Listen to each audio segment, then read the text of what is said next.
Hai. Assalamualaikum warahmatullahi wabarakatuh. Bertemu lagi dengan saya Mulika SPD, Guru Biologi SMA Negeri 1 Mijen. Pada kesempatan kali ini kita akan membahas gametogenesis pada hewan dan manusia yang meliputi spermatogenesis dan oogenesis. Oke, silahkan disimak penjelasannya dengan baik. Yang pertama yang kita bahas adalah gametogenesis. Gametogenesis merupakan proses pembentukan dan perkembangan gamet atau yang kita sebut dengan sel kelamin. Pada hewan dan manusia, pada laki-laki proses pembentukan sperma disebut spermatogenesis, sedangkan pada wanita proses pembentukan ovum disebut oogenesis. Gametogenesis yang kita bahas pertama adalah spermatogenesis. Spermatogenesis merupakan proses pembentukan dan perkembangan sperma yang merupakan sel kelamin jantan. Spermatogenesis terjadi di dalam tubulus seminiferus yang terdapat di dalam testis. Hormon yang mengatur proses spermatogenesis adalah FSH, follicle stimulating hormone. Kromosom pada laki-laki mempunyai tipe 44A-XY yang bersifat diploid yang akan menghasilkan sperma dengan dua tipe, yaitu 22AX yang bersifat haploid dan 22AY yang bersifat haploid. Kita akan membahas tahap-tahap dalam spermatogenesis. Silahkan kalian perhatikan gambar berikut. Sel yang pertama merupakan sel induk sperma yang kita sebut spermatogonium yang bersifat diploid yang akan mengalami pembelahan mitosis sehingga dihasilkan satu sel anak yang kita sebut sebagai spermatosit primer yang bersifat diploid.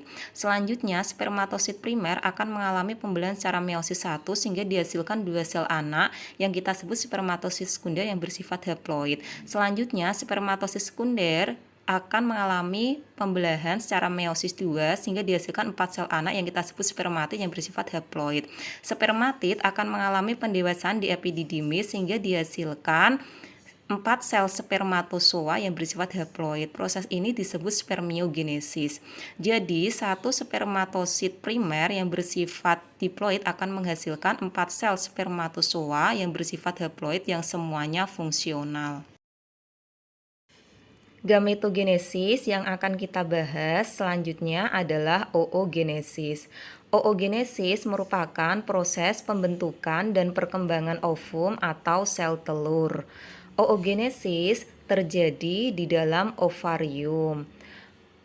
Hormon yang mengatur proses oogenesis adalah FSH, follicle stimulating hormone, yaitu hormon yang menstimulasi pertumbuhan folikel telur. Kromosom wanita bertipe 44A-XX yang bersifat diploid yang akan menghasilkan ovum yang bertipe 22AX yang bersifat haploid. Selanjutnya kita akan membahas tahap-tahap dalam oogenesis. Silahkan kalian perhatikan gambar berikut. Sel induk ovum yang kita sebut sebagai oogonium yang bersifat diploid akan membelah secara mitosis dan menghasilkan satu sel anak yang kita sebut sebagai oosit primer yang bersifat diploid. Pada saat menak atau menstruasi yang pertama kali, oosit primer akan membelah secara meiosis yang pertama yang menghasilkan dua sel anak yang berukuran besar yang kita sebut oosit sekunder dan yang berukuran kecil yang kita sebut polosit atau badan polar yang pertama yang bersifat haploid. Kemudian akan mengalami meiosis yang kedua yang akan menghasilkan ootit yang bersifat haploid dan 3 badan polar atau polosit yang kedua yang bersifat haploid.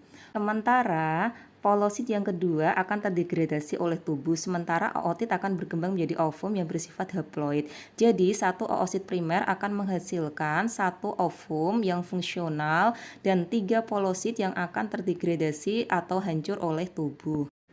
Jika terjadi pembuahan ovum oleh spermatozoa, maka akan dihasilkan zigot dengan sifat gabungan dari kedua induknya atau kedua orang tuanya, atau memiliki kromosom yang merupakan penjumlahan dari kedua induknya atau kedua orang tuanya. Sehingga di sini akan mempunyai dua kemungkinan. Yang pertama, jika ovum bertipe 22A plus X dibuahi oleh sperma bertipe 22A plus Y, maka akan menghasilkan zigot bertipe 22AA plus XY yang kemungkinan akan berjenis kelamin jantan atau berjenis kelamin laki-laki. Kemungkinan yang kedua, jika ovum bertipe 22A plus X dibuahi oleh sperma bertipe 22A plus X, maka akan menghasilkan zigot bertipe 22AA plus XX yang akan menjadi individu betina atau berjenis kelamin perempuan.